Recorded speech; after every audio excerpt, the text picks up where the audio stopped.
Magandang umaga mga kapatid. Ikinalulugod po namin ang inyong pakikibahagi sa banal na Eucharistia. Ngayon po ay ika-25 linggo sa karaniwang panahon. Magsitayo po tayo.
Sa ngalan ng Ama, ng Anak, at ng Espiritu Santo. Amen. Ang biyaya ng ating Panginoong Jesucristo, ang pag-ibig ng Diyos at ang pagkaisa ng Espiritu Santo ay sumainyo na. At sumayo rin. Minamahal mga kaibigan, ipanalangin po natin sa banal ng misa nito ang bawat isa na may nagkakatipon, ang ating pamilya, ang ating mga personal na intensyon.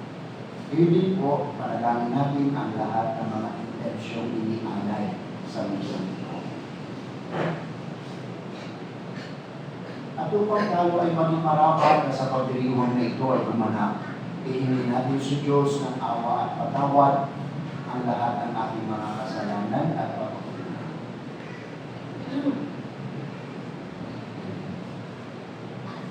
Buong kababaang loob natin kasaling, inaamin ko sa mga pamilya ng Diyos at sa inyong mga kapatid na lumaw ng kasasala sa isip, sa salita, sa gawa, at sa aking pag-uuna. Kaya sinasabi ko sa mga lalirinig sa lahat ng mga lalirinig at mga banal, at sa inyong mga kapatid na umanalangin sa Panginoon ang ating Diyos.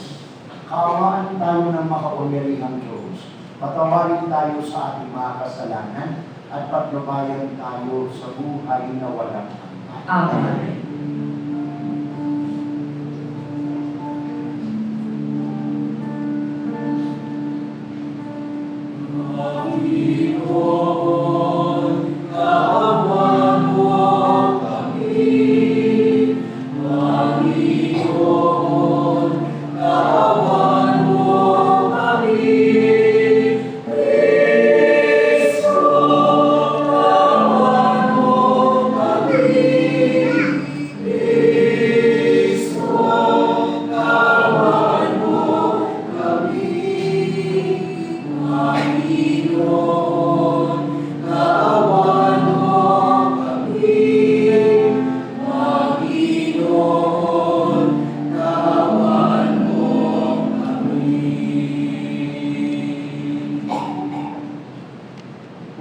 natin ngayon ng Diyos sa ating papurihan.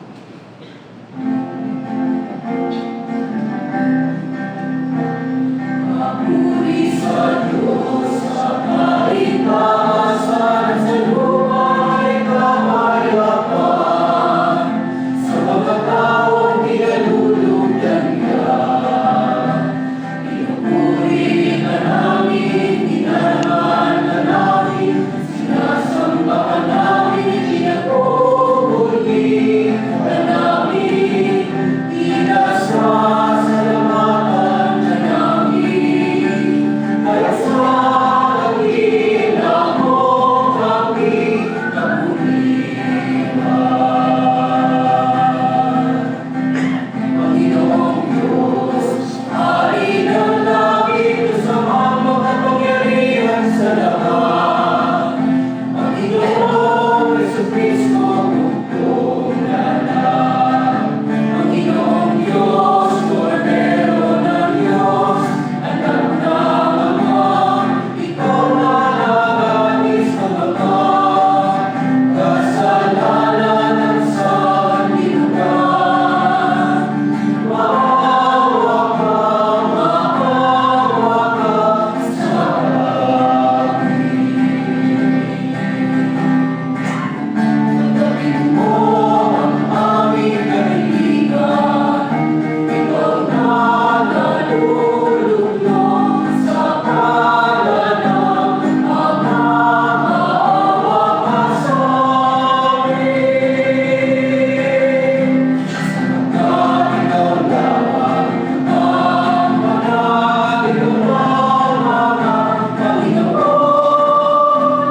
Ikaw lamang, O Jesucristo, ang katatasan kasama ng Espiritu Santo sa kadahilan ng Diyos.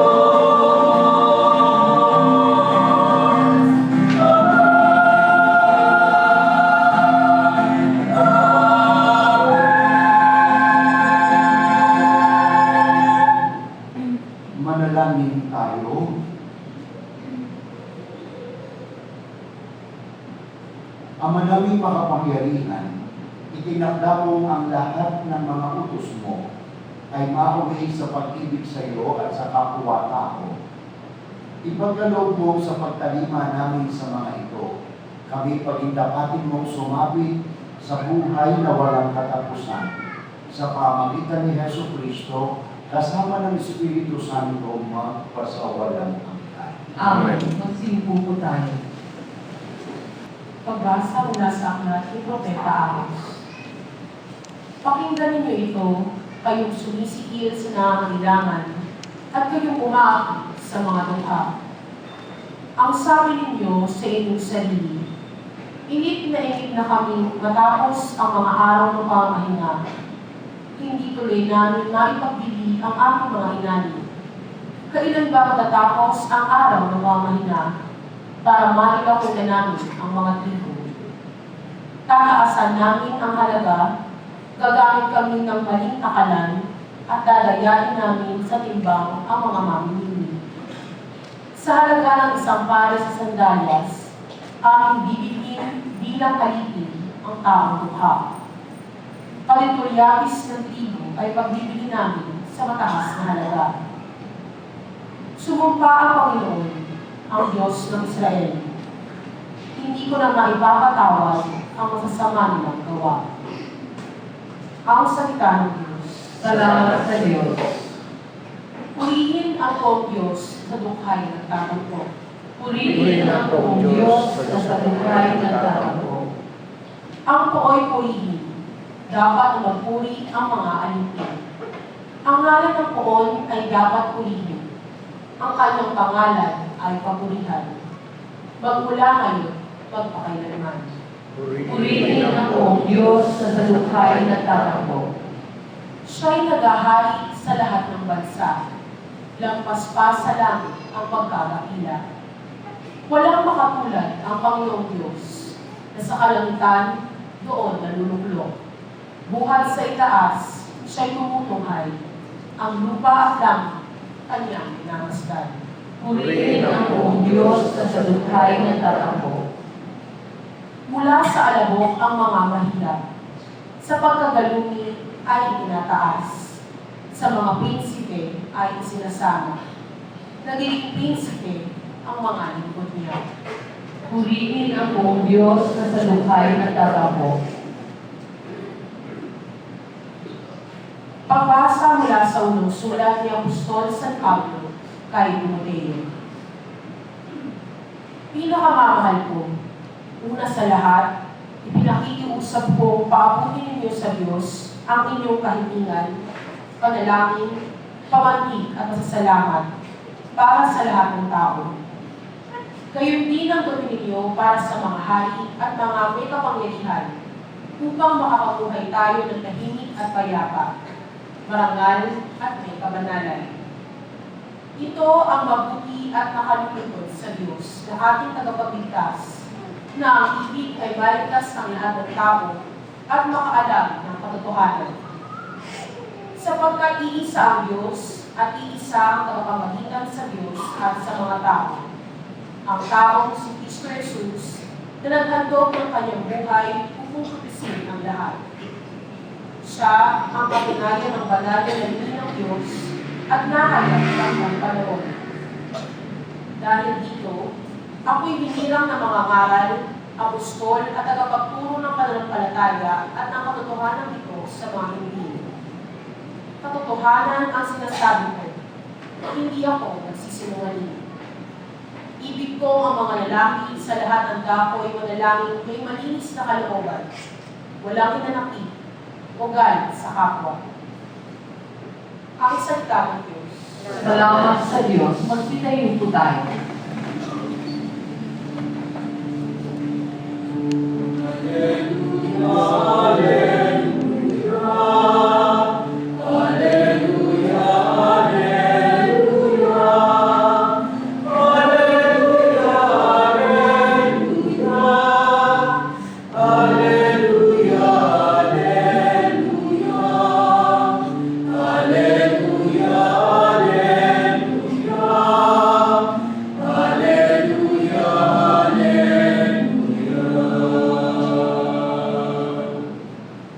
Si Kristo ay naging dukha upang tayo'y managana sa bigay niya pagpapala.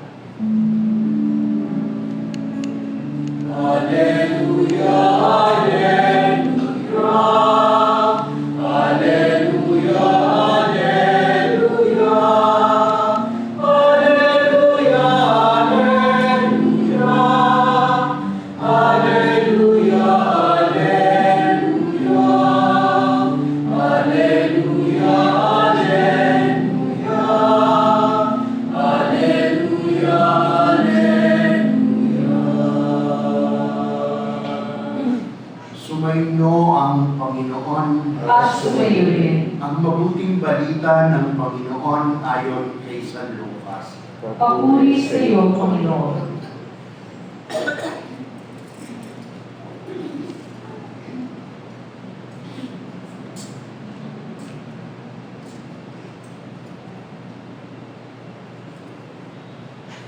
Noong panahong iyon, sinabi ni Jesus sa kanyang mga alagad, may isang mayaman na may isang katiwala. Isinumbong sa kanya na nilulustay nito ang kanyang ari-arian. Kaya ipinatawag niya at tinanong, ano ba itong naririnig ko tungkol sa iyo? Isulit mo sa akin ng buo ang pangasiwa mo sa aking ari-arian. Pagkat mula ngayon ay hindi na ikaw ang katiwala ko. Nawi ka ng katiwala sa sarili, aalisin na ako ng aking Panginoon sa pangasiwa. Ano ang gagawin ko? Hindi ko kayang magbungkal ng lupa. Nahihiya naman akong magpalimos. Alam ko na ang aking gagawin. Maalis man ako sa pangasiwa, may tatanggap din sa akin sa kanilang tahanan. Isa-isa niya ngayong tinawag ang mga may utang sa kanyang Panginoon. Tinanong niya ang una, gaano ang utang mo sa aking Panginoon? Sumagot ito, 100 kabayang langis po. Heto ang kasulatan ng iyong pagkakautang. Dali, maupo ka at gawin mong 50, sabi ng katiwala. At tinanong naman niya ang isa, ikaw, gaano ang utang mo? Sumagot ito, 100 kabang trigo po. Heto ang kasulatan ng iyong pagkakautang, wika niya. Isulat mo 80. Pinuri ng Panginoon ang mandarayang katiwala dahil sa katalinuhang ipinamalas nito, sapagkat ang mga makasanlibutan ay mas mahusay gumawa ng paraan kaysa mga makabihos. At nagpatuloy si Jesus ng pagsasalita, kaya't sinasabi ko sa inyo, gamitin ninyo sa pakikipagkaibigan ang kayamanan ng sanlibutan ito. Maubos man ito'y may tatanggap naman sa inyo sa tahanang walang hanggan. Ang mapagkakatiwalaan sa maliit na bagay ay mapagkakatiwalaan din sa malaking bagay. Ang mandaraya sa maliit na bagay ay mandaraya din sa malaking bagay. Kung hindi kayo mapagkakatiwalaan sa kayamanan ng sanlibutan ito, sino ang magtitiwala sa inyo ng tunay na kayamanan? At kung hindi kayo mapagkakatiwalaan sa kayamanan ng iba, sino ang magbibigay sa inyo ng talagang para sa inyo? Walang makapaglilingkod ng sabay sa dalawang Panginoon, sapagkat kapupuotan niya ang isa at iibigin ang ikalawa. Paglilingkuran ng tapat ang isa at hahamakin naman ang ikalawa. Hindi ninyo mapaglilingkuran ng sabay ang Diyos at ang kayamanan. Mga kapatid, ang mabuting balita ng ating kaligtasan. Pinupuri ka namin, Panginoong Jesucristo. Magsiupo po tayo. So magandang umaga ho sa inyo lahat. Ganda ng Evangelyo natin, ano po? So, the humor of Jesus. Sabi dito, pinuri ng Panginoon ang mandarayang katiwala. Hindi ho dahil sa kanyang mandaraya, kundi dahil sa katalinuhang ipinamalas nito. Sapagkat ang mga makasanlibutan ay mas mahusay gumawa ng paraan kaysa makadiyos. No? So, abilidad. Jesus made 2 statements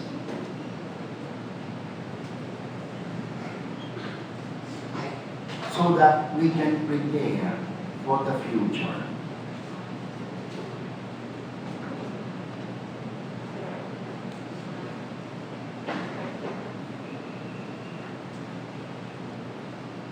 Jesus will not shape the future for us.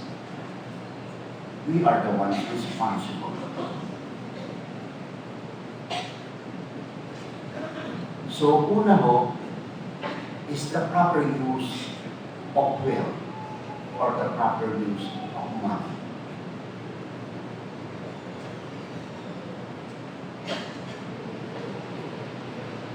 Tingnan mo ninyo ito, balikan mo natin yung dalawang parable na ating Panginoon. Ang una ho ay walang iba kundi si Dives, yung mayaman, at saka si Lazaro na nandoon sa kanyang arangkahan.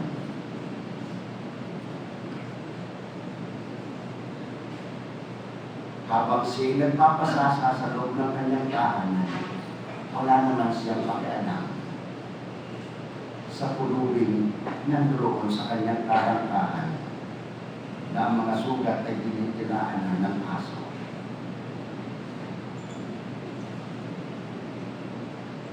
And yet, tulad nga ng sabi ni Cardinal Rosales, hindi naman ang hinihingi ay ang iyong kayamanan, kundi ang mumulang na bumabagsak mula sa iyong mesa. And yet, dahil sa wala kang pakialam sa English na indifference. Wala kang ibang nakikita kundi ang iyong sariling kapakanan. O yung pang isang parable ng isang mayaman na nag-ani ng maraming o sa ating kasalukuyang lingwahe, biglang sinuwerte. No? So, unthinkable yung kanyang profit na nakuha. Kaya, ang naging problema niya ay saan ko ngayon ilalagay ang aking mga ani. Kaya ano ang ginawa niya? Ipinagiba niya ang kanyang mga kamali para magpagawa pa rin ng mas malaki. At sinabi doon, pagkatapos noon, sabi niya, now, you relax, you enjoy, at magpakabusog ka. Pero sabi ng Panginoon sa kanya, Panginoon, sa gabi din ito, babawian ka na ng buhay. And sa Ebanghelyo ko, nakalagay doon, kanino ngayon mapupunta ang iyong mga ari-arian at kayamanan. So, again mga anak, proper attitude, responsible use of what God has given us. Para ho mas makita ho ninyo ito, mga anak, no? Ito hindi akin original. Narinig ko lang ho ito kay Father Joel Hason. Meron daw hong asawang lalaki na yung may sakit na at bedridden na, sabi doon sa asawang babae, Ami, pag ako'y namatay, withdrawin mo ang lahat ng pera ko at ilagay mo sa loob ng aking tataon. Dahil gusto ko pag namatay ako, daladala ko ang lahat ng aking kayamanan. So, sabi nung asawang babae, alright, nasusunod. So, kaya ang ginawa ng asawang babae, withdraw lahat yung pera ng asawa niyang lalaki at inilagay sa kanyang bank account. At nung mamatay yung asawang babae ay lalaki, inisyuhan ng cheque yung asawang lalaki at inilagay sa kanyang account. Hindi na natatanga naman niya yung kanyang kayamanan, pero sa kanya naliwan. No? So, wise. So, dun mo hinahangaan ng Panginoon. O yung gagawin niya, no? Baka sabihin ko, sige man, bakit na? Bakit na pakalas sa mahihiman? Padadala ko naman sa'yo. Yan, check. So, kaya sabi dito, pinuri ng Panginoon ang mandalayang katiwala dahil sa katalinuhang ipinamalas dito, sapagkat ang mga makasanlibutan ay mas mahusay gumawa ng paraan kaysa makalimutan.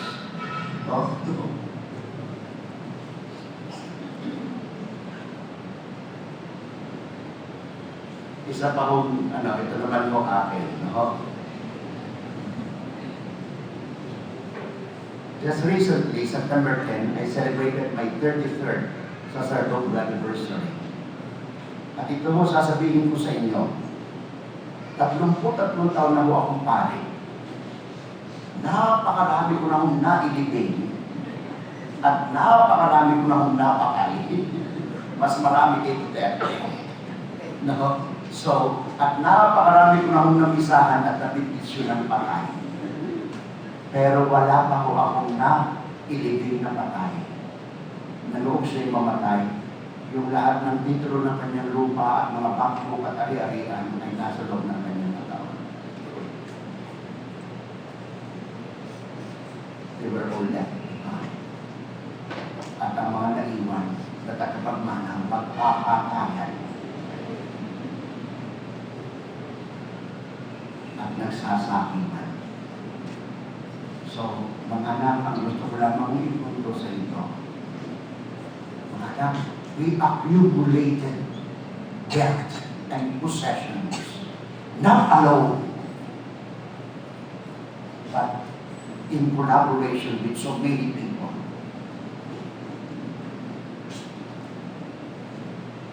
You who were blessed with bounty has the responsibility to share to those who collaborated with you to earn this fortune. That is not charity. No? That is not charity. That is simply justice.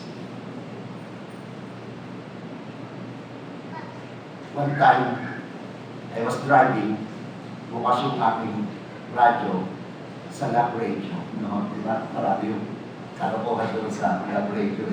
No? So, ganun mapakinggan nyo para hindi kayo kumanda. No?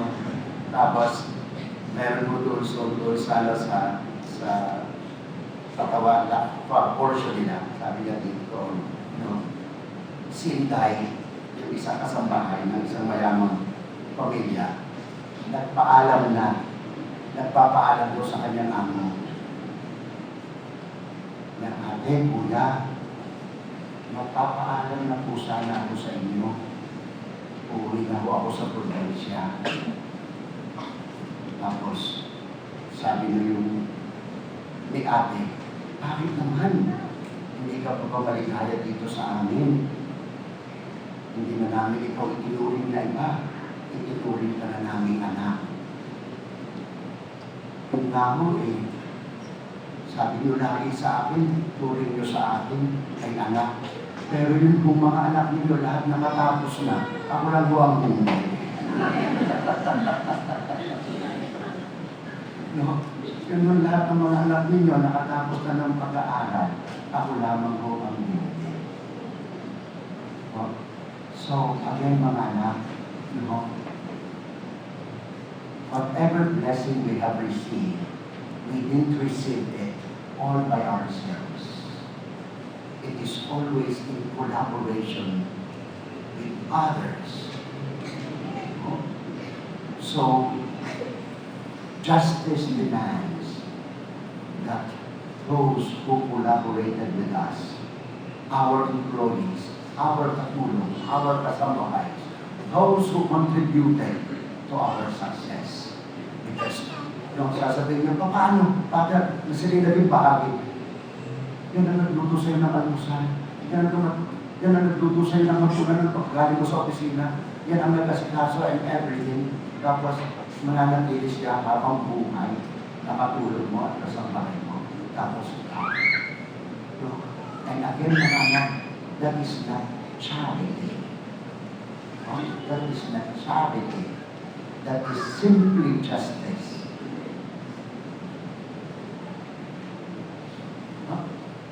That is simply justice, not charity.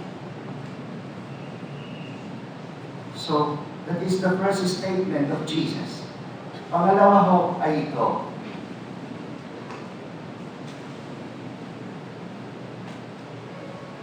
Ang mapagkakatiwalaan sa maliit na bagay ay mapagkakatiwalaan din sa malaking bagay. Ang mandaraya sa maliit na bagay ay mandaraya rin sa malaking bagay. Kung hindi kayo mapagkakatiwalaan sa mga kayamanan ng sanlibutan ito, sino ang magtitiwala sa inyo ng tunay na kayamanan? At kung hindi kayo mapagkakatiwalaan sa kayamanan ng iba, sino ang magbibigay sa inyo ng talagang para sa inyo? Mga anak, ulitin ko lang po what I have said several times already since I came over to your shrine. And you will hear this from me.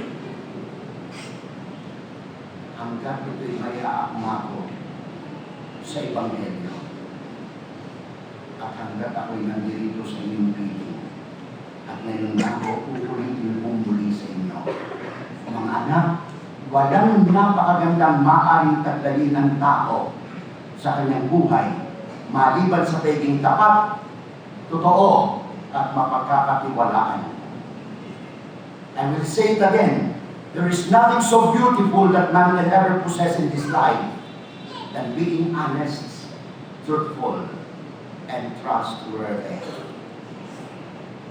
You take these three into your heart, plus justice in the first statement of Jesus. And what you embrace is no other than the kingdom of God. May God bless us all. Amen.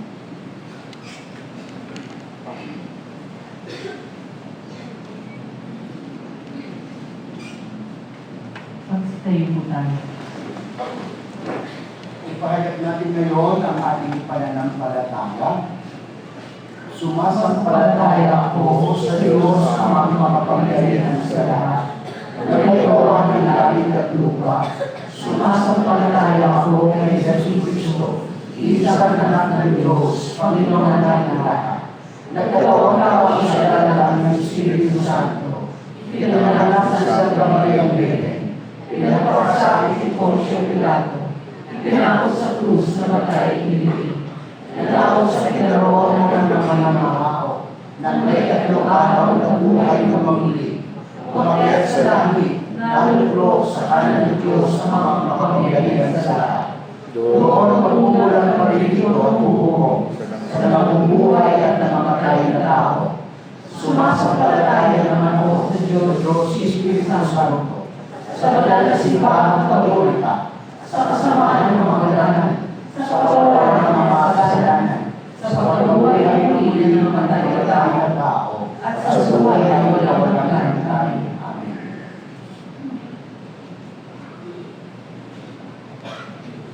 Inaasahan tayong gamitin natin ang mga kaloob ng Diyos at mga pagkakataon sa buhay ng buong pusay at may paglawak at ng may malawak na pananaw. Magpakubaba tayong manalig at idalangin natin ang tulong ng Diyos sa sabay-sabay nating pananalangin. Panginoon, dinggin mo kami. Panginoon, dinggin mo kami. Para sa Santo Papa at ibang mga pinuno ng simbahan, nawa, huwag silang magsawa sa kahangaran ng katapatan sa pangangalakal, katarungan para sa mga dukha at panganibabaw ng mga espiritual na pagpapahalaga sa kasaganaang material. Manalangin tayo. Panginoon, dinggin mo kami. Para sa ating mga pinunong laiko at lahat ng nanunungkulan, nawa, gamitin nila ang kanilang katungkulan sa pagtataguyod ng katarungan at kapakanang panilahat sa halip ng pagsisika para sa sariling kapakanan. Manalangin tayo. Panginoon, dinggin mo kami. Para sa lahat ng pinagkabilinan ng edukasyon ng kabataan, nawa, tuktin nila ang kanilang tungkulin na parang isang misyon at hindi para sa material na pakinabang. Manalangin tayo. Panginoon, dinggin mo kami. Para sa mga tagapag-ingat sa pananalapi ng bayan, nawa, magsikap sila ng walang pag-iimbot para sa ikagiging hawak ng mga dukha. Manalangin tayo. Panginoon, dinggin mo kami. Para sa ating lahat, gamitin nawa natin ang lahat ng ating espiritual at material na kayamanan para sa sarili natin ikababanal. Manalangin tayo. Panginoon, dinggin mo kami. Tinig natin manalangin ng ating mga pagsalitin.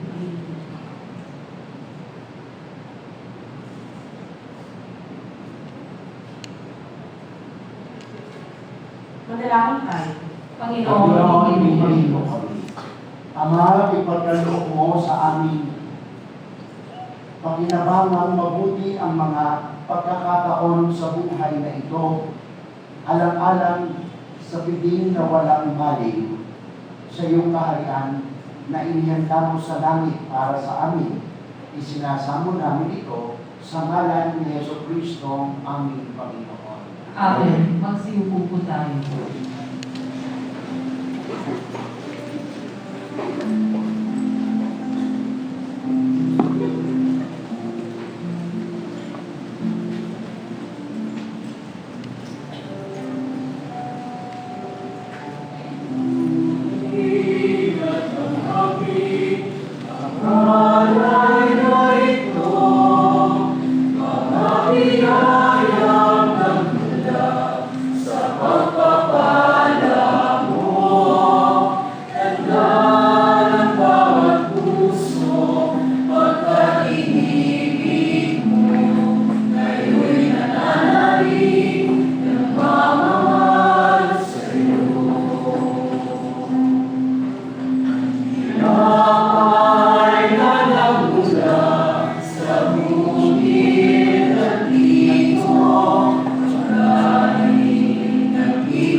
Manalangin tayo mga kapatid upang tumating pag-aalay ng anak at tinapay. Kasama ng ating buhay ay maging kalugod-lugod sa Diyos amang makapangyarihan. Tanggapin nawa ng Panginoon itong pagdanghal sa iyong kamay, sa kapulian niya at karangalan sa ating kapakinabangan, at sa buong sambayanan niyang banal. Ama naming lumikha, maaway mong kalugdan ang mga alay ng iyong sambayanan, upang ang pinahayag namin ng may pananampalatayang matibay ay aming tanggapin sa banal na pakikinabang sa pamagitan ni Hesus Kristo kasama ng Espiritu Santo magpasawalang hanggan. Amen. Sumainyo ang Panginoon At sumainyo rin. sa Diyos sa inyong puso at diwa. Tinaas natin sa Panginoon. Pasalamatan natin ang Panginoon nating Diyos. Karapat na siya ay pasalamatan. Mga naming makapangyarihan, tunay ng marapat na ikaw ay aming pasalamatan.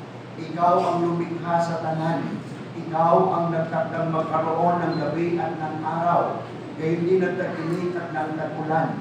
Ikaw ang humubog sa tao bilang iyong kawangis na mapagkakatiwala ang mga siwa sa daigdig. Ikaw ngayon pinaglilingkuran sa pagganap sa pananagutan ng iyong pinagtitiwalaan sa pamagitan ng anak mong mahal. Kaya kaysa ng mga anghel na nagsisiawit ng papuri sa iyo, nang walang humpay sa kalangitan, kami nagbubunyi sa iyong kadakilaan.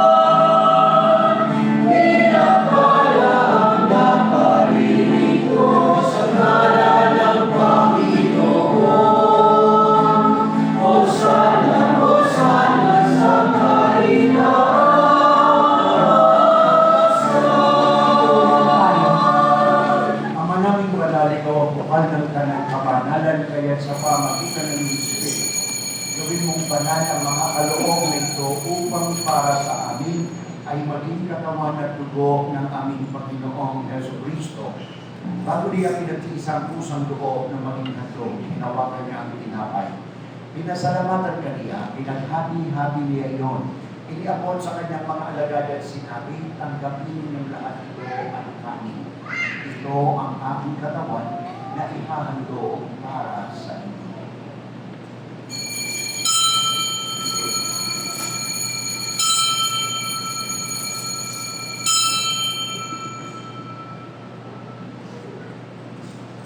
Kaya hindi naman, noong matapos ang hapunan, hinawakan niya ang kalis. Muli kaniyang pinasalamatan. Iniabot niya ang kalis sa kanyang mga alagad at sinabi, tanggapin niyo lahat ito at inumin. Ito ang kalis ng aking dugo, ng bawat walang hanggang tipan. Ang aking dugo na ibubugos para sa inyo at para sa lahat, sa kapagpapatawad ng mga kasalanan. Gawin niyo ito sa pag-aala-ala sa amin.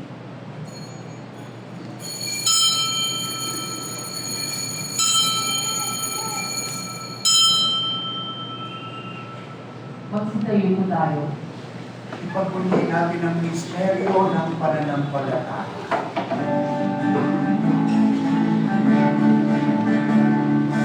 Kristo ay unilain, sarili ay inihain, bilang pagkain inumin, inasa sa luha natin, hanggang sa siya'y dumating, hanggang sa siya'y dumating. Ang ginagawa namin ngayon ang pag-alaala sa pagkamatay at muling pagkabuhay ng iyong anak, kaya iniaalay namin sa iyo ang tinapay na nagbibigay buhay at ang kalis na nakakaloob ng kaligtasan. Kami nagpapasalamat dahil kami yung minarapat na tumayo sa harap mo upang maglingkod sa iyo. Isinasamo namin kami magsasalo-salo sa katawan ng dugo ni Kristo ay mabuklod sa pagkakaisa sa pamagitan ng Espiritu Santo.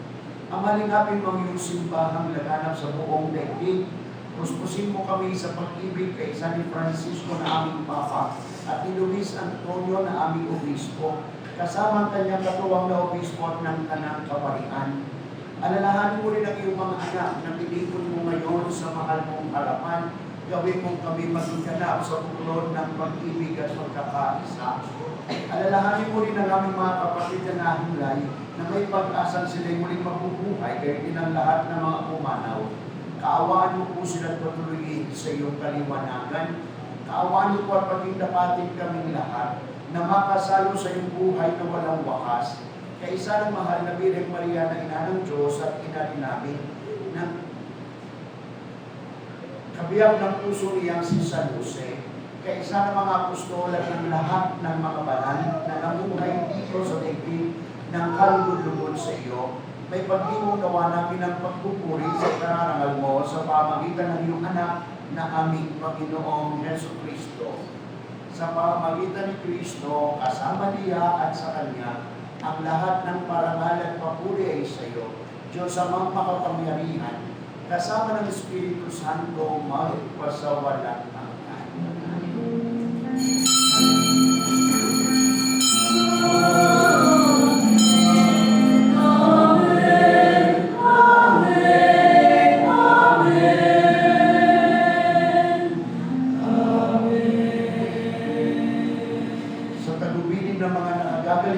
Sa tulong ni Jesus na Panginoon natin at Diyos, ipahayag natin ng lakas loob.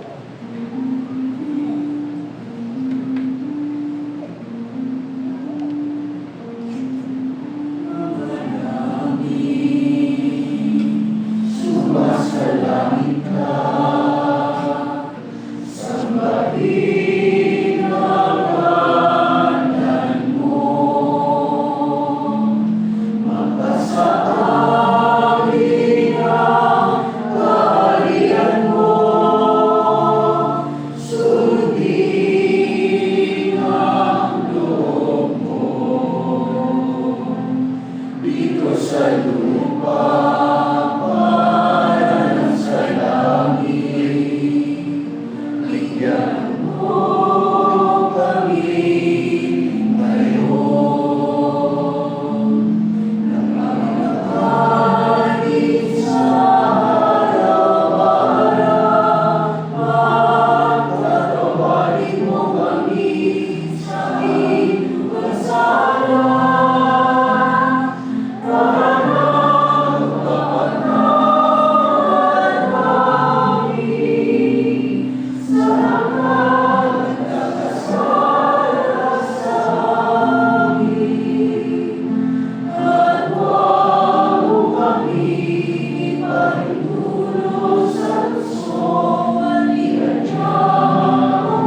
lahat ng masama, pagkalooban ng kapayapaan araw-araw, iligtas sa kasalanan, at ilayo sa lahat ng kapahamakan, samantalang aming pinananap na ng dakilang araw ng pagpapahayag ng tagapagligtas namin, si Hesus Kristo. Sapagkat sa iyo ang kaharian at ang kapangyarihan at ang kapulihan magpakailanman. Amen. O Panginoong Hesus Kristo, sinabi ko sa iyong mga apostol, kapayapaan ang iniiwan ko sa inyo, ang kapayapaan ang ibinibigay ko sa inyo. Tunghayan mo ang aming pananampalataya at huwag ang aming mga pagkakasala. Pagkalooban mo kami ng kapayapaan at pagkakaisa ayon sa iyong kalooban, kasama ng Espiritu Santo magpasawalang hanggan. Amen. Ang kapayapaan ng Panginoon ay laging sumainyo. At sa iyo din. Magbatian kayo at maghangad ng kapayapaan sa isa't isa.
Narito ang Cordero ng Diyos, narito siyang nag-ari sa mga kasalanan ng sanlibutan. Mapapalad tayo sa Kanya ay tumatanda. Panginoon, hindi ako dapat na magpatuloy sa iyo, ngunit sa isang salita mo lamang ay gagawin na ako. Naway ingatan tayo ng katawan at dugo ni Kristo hanggang sa buhay na walang hanggan.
tayo.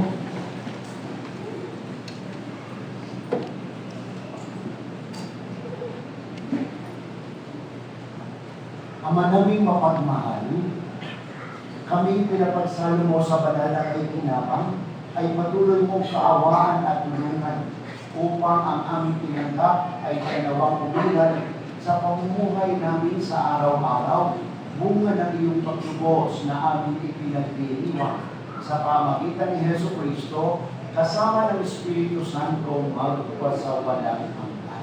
Amen. Magsibuti tayo at ating gagawin ang panalangin para sa bigay ng awa. Panginoon Jesucristo, tinuruan mo kami maging mawain tulad ng Ama sa langit. At pili ka na sinumang nakakikita sa iyo ay nakakikita din sa Kanya. Ipakita mo sa amin ang iyong mukha at kami ay maliligtas. Ang iyong masintahing pagtingin ang nagpadaya kay Zaccheo at Mateo sa pagkagumot sa salapi. Sa babae ng nangalunya at kay Magdalena sa paghahanap ng bigaya sa mga bagay na makalupa lamang. Ang nagpatangis kay Pedro matapos ng kanyang pagkakanulo at nagdala ng pangako ng paraiso sa magnanakaw na nagsisisi. Itulong mo ang marinig din namin na tila ba sinasabi mo sa amin ang mga salitang ilikas mo sa babaeng Samaritana. Kung batid mo lamang ang kaloob ng Diyos. Ikaw ang kayak ng mukha ng amang hindi nakikita, ng Diyos na nagpapamalas ng kanyang kapangyarihan. Higit sa lahat, sa pagpapatawad at habag, itulot mo ang iyong simbahan ay maging hayak ng mukha mo sa daigdig, na ikaw ang Panginoong muling nabuhay at pinuwalhati.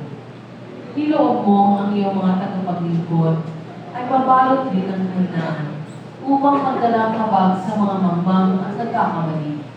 Nawa ang lahat ng lalapit sa kanila ay madama ang pagsuyo, pagmamahal at pagpapatawad ng Diyos.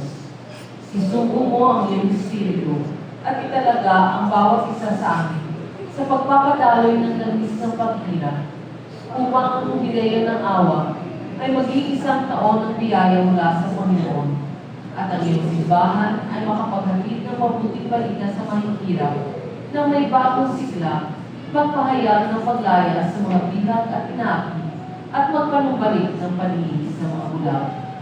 Iniiling namin ito sa iyo, Panginoong Jesus, sa tulong ng panalangin ni Maria, Ina ng Awa. Ikaw na nabubuhay at naghahari, kasama ng Ama at ng Espiritu Santo, magpasawalang hanggan. Amen. Magsitayo po tayo. Sumainyo ang Panginoon. At sumayo At pagpalain kayong lahat ng makapangyarihang Diyos, Ama, Anak at Espiritu Santo. Amen. Tapos na ang ating pagdiriwang buhay kay taglay at kapayapaang dulot ng pagmamahal ng Diyos. Salamat sa Diyos.